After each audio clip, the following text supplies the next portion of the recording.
Banorët e fshatit Burim në njësinë administrative Maqellar në bashkinë Dibër prej vitesh po përballen me problemin e ujrave të ndotura të cilat rrjedhin në sipërfaqe. Mungesa e kanalizimeve ka bërë që shumë rrugë, kryesisht pranë banesave, të kenë prani të ujrave të zeza, të cilët janë kthyer në burim infeksioni.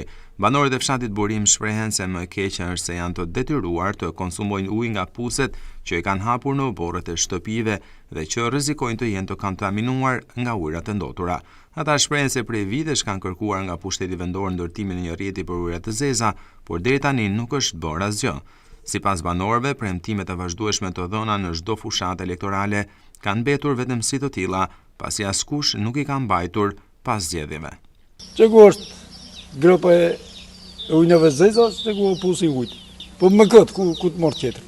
Unë ka 2007, 20 vjet më i bie. 10 metra është. 10 a 10 e gjisë, 10 metras.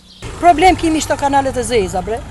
Se pa e mujnë që ato bunar, kuni ku të shkëm të mushim skimi, ato nështë anë dhe vinë që eshmat, po tipe kanalet e zeza imi keqë. Kur ka ujtë del në rrugë, e pastrojmë njeftë për zotin me fadroma me gjëra, po nuk i dilet e në njeftë me fadroma ka 5-60.000 lekë, në nuk imi milionera. Për 100 njerë në kanë thonë po ka 7-8 vjetë kjo punë më. Situata nga prania e ujrave të ndotura në sipërfaqe në fshatin Burim përkeqësohet akoma më shumë gjatë ditëve të nxehta të verës, pasi rritet mundësia e përhapjes së infeksioneve të ndryshme.